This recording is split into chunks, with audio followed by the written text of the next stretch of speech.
কান্দিতে পৌরসভার ঢিলচোড়া দূরত্বে প্রকাশ্যে নিগ্রহের শিকার হলেন তৃণমূল নেতা।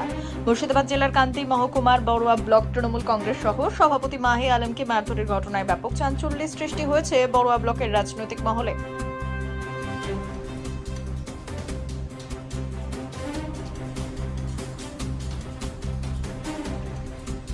জানা যাচ্ছে, মঙ্গলবার বিকেলে বিশেষ কাজে বড়ুয়া ব্লক থেকে কান্দি পৌরসভায় যাচ্ছিলেন তৃণমূল নেতা মাহে আলম।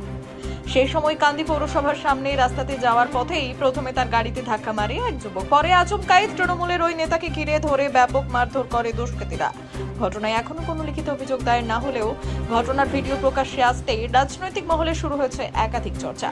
ঘটনার প্রতিবাদে ইতিমধ্যেই বিভিন্ন সামাজিক গ্রুপে প্রতিবাদ জানাচ্ছেন দলের কর্মীরা। ঘটনায় অবিলম্বে অভিযুক্তদের গ্রেপ্তারের দাবি তুলেছে বড়ুয়া তৃণমূল নেতৃত্বরা। যদিও এই ঘটনার সাথে জড়িতরা সকলেই মদ্যপ অবস্থায় ছিলেন বলে জানা যাচ্ছে। এখন প্রশ্ন, কান্দি পৌরসভার মতো জায়গায় যদি একজন জনপ্রতিনিধিকে ঘিরে এভাবে নিগ্রহ করা হয়, তাহলে সাধারণ মানুষের নিরাপত্তা কি সত্যি সুনিশ্চিত শহর কান্দিতে? এই প্রশ্নই তুলছেন অন্যান্যরা।